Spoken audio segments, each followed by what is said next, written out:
आघात. लेखिका प्रिया उंबरकर. वाचक स्वर सिद्धी गायकर.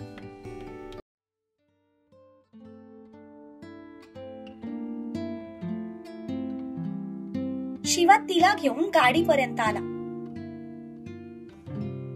चल बस, तुझ्या घरचे काळजीत असतील, तो म्हणाला. तशी ती त्याच्या शेजारच्या सीटवर बसली. तो पण ड्रायव्हिंग सीटवर बसला आणि त्याने कार स्टार्ट केली.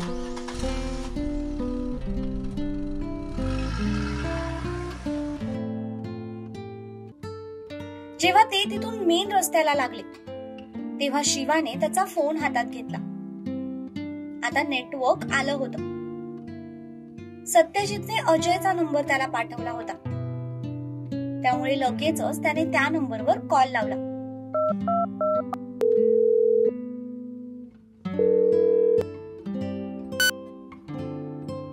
हॅलो. पलीकडून अजय लगेच फोन रिसीव्ह करत म्हणाला, हॅलो अजय, शिवराज बोलतोय. हा बोल, कुठे आहेस? तारा सापडली का? कशी आहे ती? तिला काही झालं तर नाही ना? दादू, मी ठीक आहे. टिटू, तू नक्की ठीक आहेस ना? त्या लोकांनी तुला काही केलं तर नाही ना? त्याने विचारलं. पण त्याच्या तोंडून टिटू ऐकून आता शिवाच्या भुवया उंचावल्या. ताराने लगेच घाईघाईत फोन स्पीकरवरून काढला आणि कानाला लावला. हो, मी ठीक आहे. मी त्यांच्यासोबतच घरी येते. तू नको काळजी करूस. ओके, मी पण तुमच्याच दिशेला येतोय. एकदा मला तुला भेटू दे, मग तो तुला घरी सोडेल.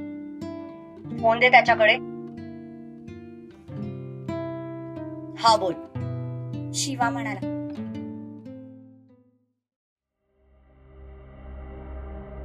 त्या माणसांचं काय झालं? कोण होती ती माणसं? काही कळलं का? सध्या तरी ती माणसं बेशुद्ध अवस्थेत आहेत.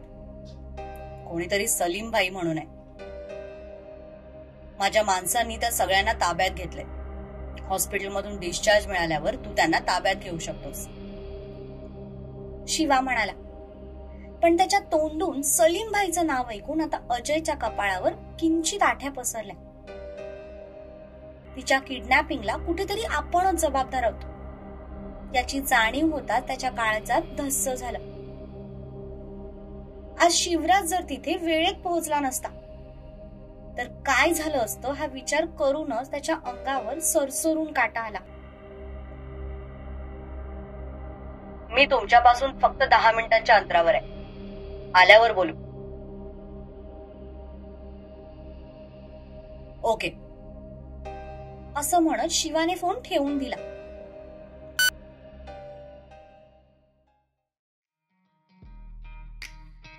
अच्छा, तर तुझा निकनेम टीटू आहे?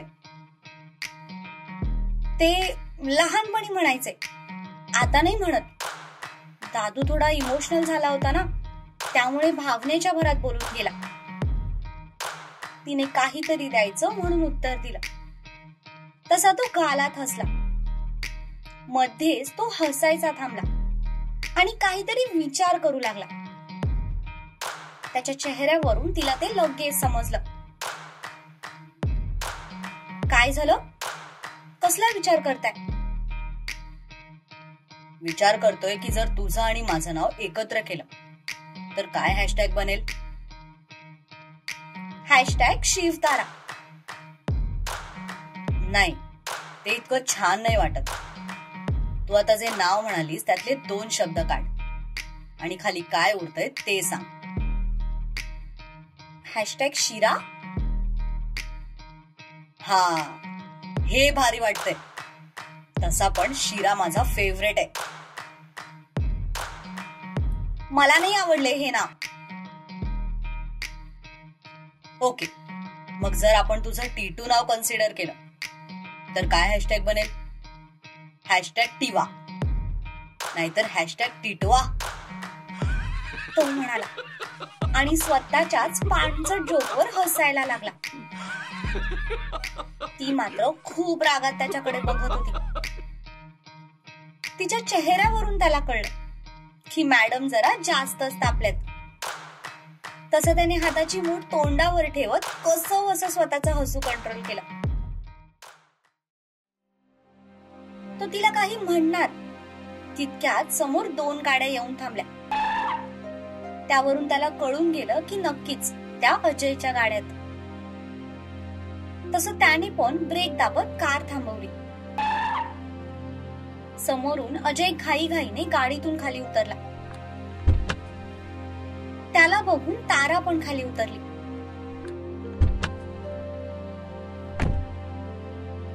तिला व्यवस्थित बघून अजय पटकन पुढे झाला आणि त्याने तिला छातीशी घट्ट आवळून घेतलं.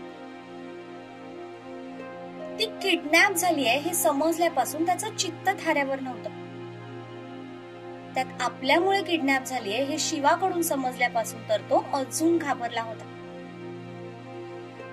शिवाचा फोन आल्यानंतर त्याने घरी फोन करून तारा मिळाल्याचं सांगितलं. त्यामुळे घरचे पण आता निर्धास्त झाले होते. पण तरीही तिला डोळ्यांनी पाहिल्याशिवाय त्याच्या जीवाला चैन पडणार नव्हती. तू ठीक आहेस ना? हे बघ, माझ्यापासून काही लपवू नकोस. तो तिच्या हाताला पकडून तिला खालून वरपर्यंत न्याहाळत होता. तिला कुठे लागलं तर नाही ना ते चेक करत होता. नाही दादू, मी बिलकुल ठीक आहे. पण हो, जर शिवराज वेळेवर आले नसते तर मात्र आज माझं काही खरं नव्हतं. तुला माहितीये, तू त्यांची माणसं पकडली. त्याचा बदला घेण्यासाठी त्यांनी मला किडनॅप केलं होतं. एवढंच नाही तर माझा रेप करून माझा MMS सुद्धा बनवणार होते ते. काही लोकांना मी माझ्या पद्धतीने सरळ केलं, पण नंतर मात्र सगळं माझ्या आवाक्याबाहेर जाऊ लागलं. शिवराज वेळेवर आले म्हणून थोडक्यात निभावलं. नाहीतर पुढे काय घडलं असतं याची मला कल्पना सुद्धा करवत नाही, ती म्हणाली. तसं त्याला अजूनच भरून आलं आणि त्याने पुन्हा एकदा तिला छातीशी पिलगत तिच्या डोक्यावरून प्रेमाने हात फिरवला. आय एम सॉरी बच्चा, माझ्यामुळे तुला हे सगळं सहन करावं लागलंय. नाही दादू, हे सगळं तुझ्यामुळे नाही झालं. उगीच स्वतःला ब्लेम करू नकोस. आणि तसंही माझ्या भावाने मला संरक्षणाचे धडे दिलेत. त्यामुळे इतक्या सहजासहजी तरी मी त्यांचे मनसुबे पूर्ण होऊ दिले नसते, ती म्हणाली. तसं त्याने डोळ्यात आलेलं पाणी पुसलं. त्याचं लक्ष शिवाकडे गेलं तर तो हाताची घडी घालून कारला टेकून उभा होता. Thank you so much Shivraj. आज तू आमच्यावर खूप मोठे उपकार केलेस. अजय शिवाला मिठी मारत म्हणाला. थँक्यू म्हणण्याची काहीच गरज नाही. हे मी तिच्यासाठी नाही तर स्वतःसाठी केलंय, शिवा म्हणाला. तसं त्याच्यापासून अजय बाजूला झाला, पण तारा मात्र गडबडली. स्वतःसाठी केलंय म्हणजे? अजयने विचारलं. त्याने ताराकडे पाहिलं तर तिने नजरेनेच त्याला आत्ता सांगू नको म्हणून दटावलं. ताराने एकदा माझा जीव वाचवला होता, सो आता मी तिची मदत करून दोन्ही साइड्स इक्वल केल्या. तो जबरदस्ती हसत म्हणाला. बरं, मला तिथे जावं लागेल. तू प्लीज ताराला घरी ड्रॉप करशील? घरचे सगळेच टेन्शन मध्ये आहेत. अजय म्हणाला. नो प्रॉब्लेम, शिवा म्हणाला. आता रीतसर घरी जा. उद्या आपण त्या लोकांविरुद्ध रीतसर कंप्लेंट फाईल करू. तेव्हा तुला पोलीस स्टेशनला यावं लागेल. तो तिच्या गालावर हात ठेवत म्हणाला. तसं तिने होकार दिला. अजय त्याच्या टीमला घेऊन पुढे निघून गेला. तसंच तारा आणि शिवा पुन्हा कारमध्ये बसले.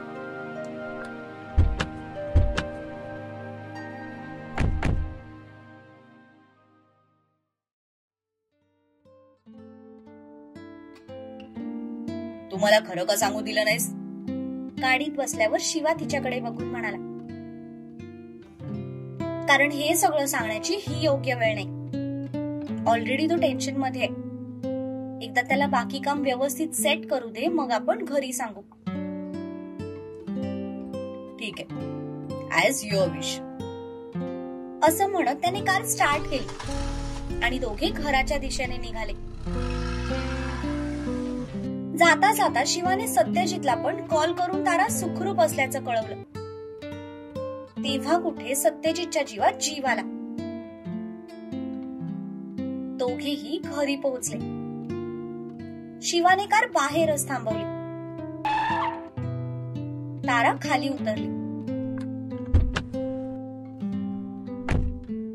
शिवा पण खाली उतरला.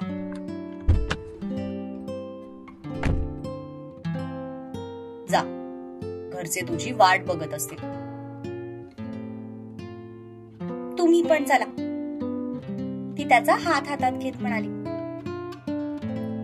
हे बघ, तो बोलतच होता. तितक्यात तिने हाताची पकड घट्ट केली आणि त्याला घेऊनच ती आत गेली.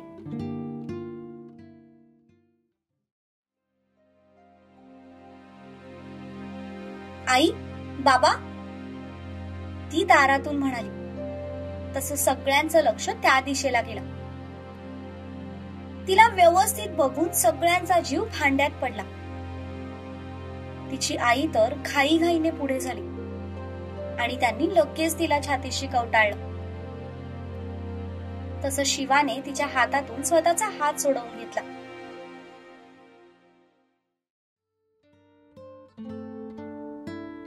सगळ्यांचं लक्ष ताराकडे होतं. फक्त अखिलच असा होता जो शिवाला बघून शॉक मध्ये गेला होता. जो माणूस इतके दिवस आपल्याला विनाकारण खुन्नस देत होता, तोच आज आपल्या समोर उभा आहे. हे बघून कसं रिॲक्ट करावं तेच त्याला कळत नव्हतं. शिवाचं पण त्याच्याकडे लक्ष गेलं, पण त्याने काहीही रिॲक्ट केलं नाही. त्याचा चेहरा निर्विकार होता. सगळ्यांची गळाभेट घेतल्यानंतर वातावरण थोडं शांत झालं. साधनाने तिला सोफ्यावर बसवलं आणि तिच्यासाठी पाणी आणलं. पाणी पिल्यावर ती पण थोडी रिलॅक्स झाली. शिवराज, खरंच तुझे खूप उपकार झाले. आज तू नसतास तर आमच्या मुलीसोबत काय झालं असतं याची आम्हाला कल्पना सुद्धा करवत नाही. ताराचे बाबा भावना विवश होत म्हणाले. शेवटी बापाचं काळीच ते. आपल्या काळजाच्या तुकड्याला कोणीतरी घेऊन गेलंय म्हटल्यावर त्या बापाची काय अवस्था झाली होती हे त्यांना शब्दातही न सांगण्यासारखं होतं. टीटू, तू ठीक आहेस ना नक्की? अखिल तिला मिठी मारत म्हणाला. तसं शिवाच्या भुवया उंचावत गेल्या. ताराचं पण लक्ष शिवाकडे गेलं. त्याच्या हाताच्या फुगलेल्या नसा बघून तिला कळून चुकलं की त्याला अखिलचं आपल्याला असं मिठी मारणं जराही आवडलं नाहीये. तशी ती लगेच त्याच्यापासून बाजूला झाली. नवीन प्रेमाची अनुभूती होती ती, त्यामुळे पॉझिटिव्हनेस अगदी हाय पीकवर होता. मी ठीक आहे, ती त्याच्यापासून बाजूला होत म्हणाली. तारा, हे कोण आहेत? अखिलने शिवाकडे बघत विचारलं. तारा काही उत्तर देणार तितक्यात शिवा पुढे झाला आणि अखिल समोर हात करत म्हणाला, हॅलो, मी शिवराज पाटील, ताराचा बॉस. तो म्हणाला आणि अखिलचा चेहरा पाहण्यासारखा झाला. हॅलो. अखिल जबरदस्ती त्याच्या हातात हात देत म्हणाला. तसा शिवाने किंचित तो हात दाबला. जणू काही तो नजरेनेच त्याला सांगत होता की तिच्यापासून शक्य तितकं दूर राहा. पण अखिलला मात्र ते कळालं नाही.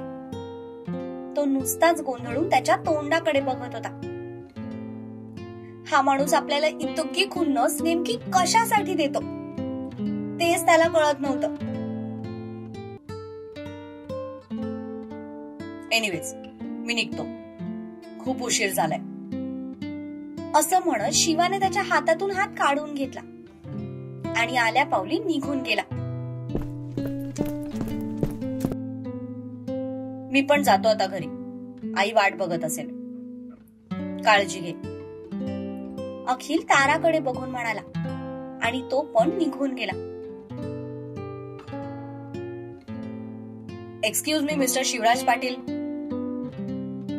अखिल पाठीमागून आवाज देत म्हणाला. तसा बाहेर जाणारा शिवा जागेवर थांबला.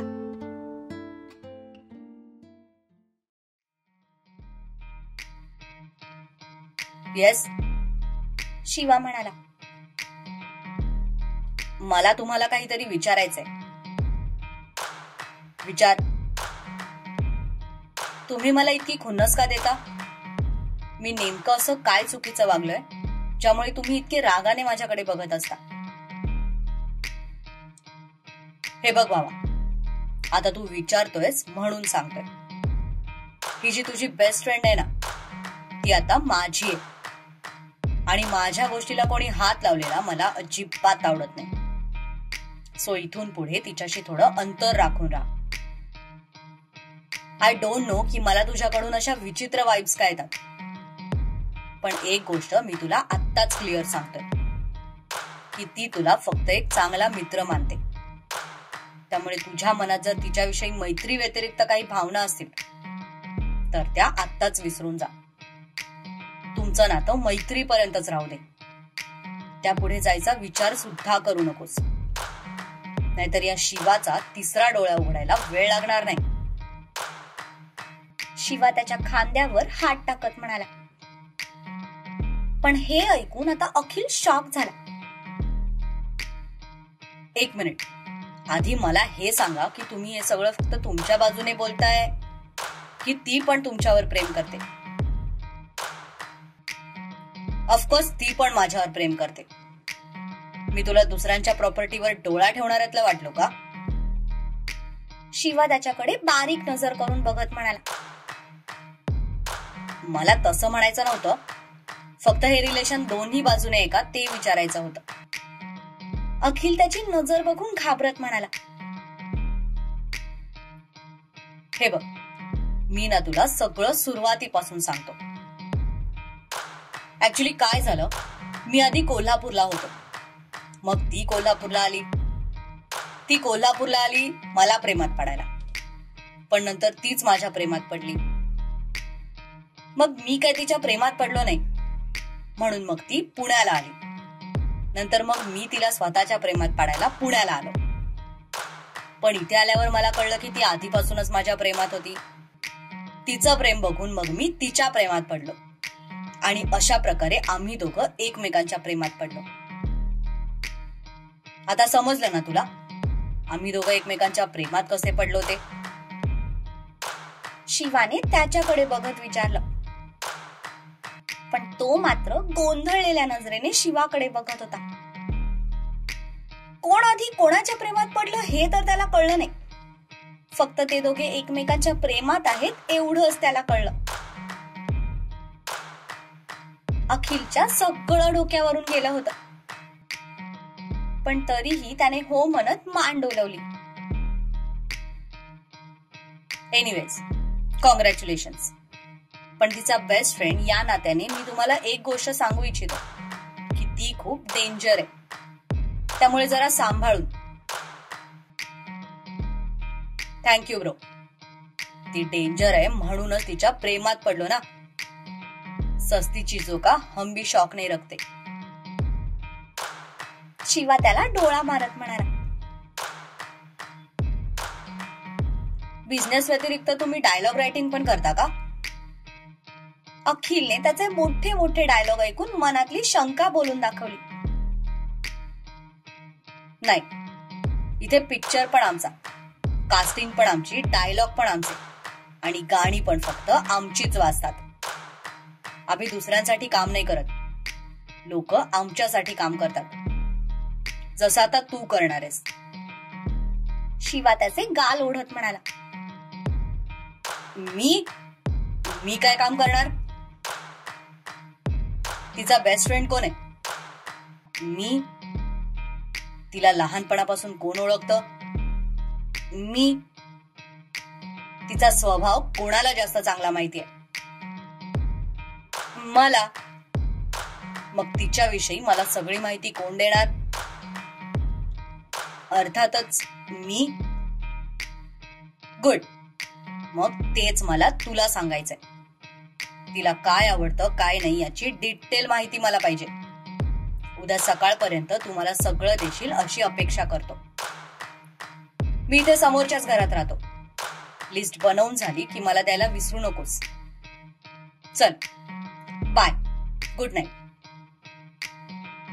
असं म्हणत जाता जाता शिवाने त्याच्या गालावर ओठ टेकवली आणि निघून गेला.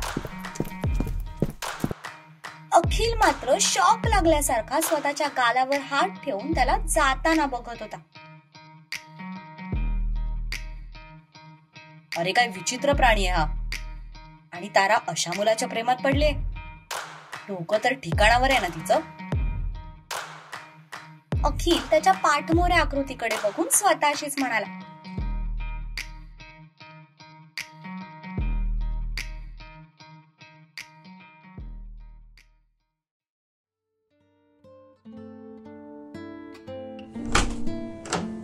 शिवा त्याच्या रूम मध्ये आला.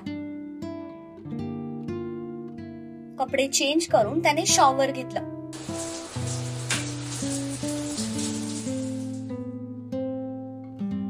आणि परत बाहेर आला.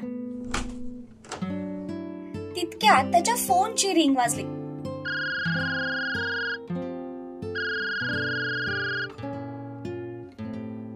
टॉवेल बाजूला ठेवून त्याने पाहिलं तर सूर्याचा फोन होता.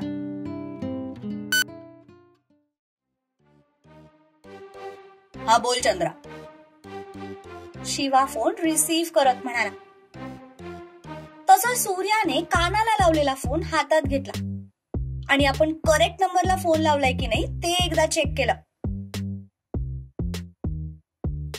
माझं नाव चंद्रा नाही सूर्य आहे. आता तू माझं पण नाव विसरायला लागला की काय? सूर्या रागातच म्हणाला. नाही रे, तुझं नाव कसं विसरेन? असंच थोडी मस्करी केली. बोल, इतक्या उशिरा कॉल केलायस? घरी सगळं ठीक आहे ना? शिवा सोफ्यावर आडवा पडत म्हणाला. काहीच ठीक नाहीये. ठीक असायला घरी कोणी असायला पाहिजे ना. तू बसला जाऊन तिकडे. वहिनी पण माहेरी गेलीये. भाई अजूनही घरी आला नाहीये. मला खूप बोर होतंय यार. बोर होण्यापेक्षा आंबा हो, म्हणजे निदान थोडा तरी मला आवडशील. यार शिवादा, मी तुला माझ्या मनातलं दुःख सांगतोय आणि तू मस्करी काय करतोयस? ऐक ना, मी येऊ का तुझ्याकडे? मला तुझी खूप आठवण येते. अजिबात नाही. भाईला सध्या तुझी गरज आहे. त्याचं लक्ष सध्या वहिनीच्या सेफ्टीकडे, त्यामुळे बिझनेस कडे तुलाच लक्ष द्यायचंय. आणि मी लवकरच घरी येईन, त्यामुळे अजून थोडे दिवस कळ काढ. लवकरच घरी येणार आहे म्हणजे? लवकरच घरी येणार आहे म्हणजे लवकर घरी येणार आहे. आता लग्नाची तयारी इथे बसून थोडी ना होणार. त्यासाठी मला घरी यावंच लागेल ना. शिवा म्हणाला. तसा सूर्या ताडकन उठून उभा राहिला. लग्नाची तयारी म्हणजे? 1 मिनिट, म्हणजे तू तारा वहिनीला लग्नासाठी कन्व्हिन्स केलं? नाही, मी तिला कन्व्हिन्स नाही केलं. मी फक्त स्वतःच्या फिलिंग्स एक्सेप्ट केल्या.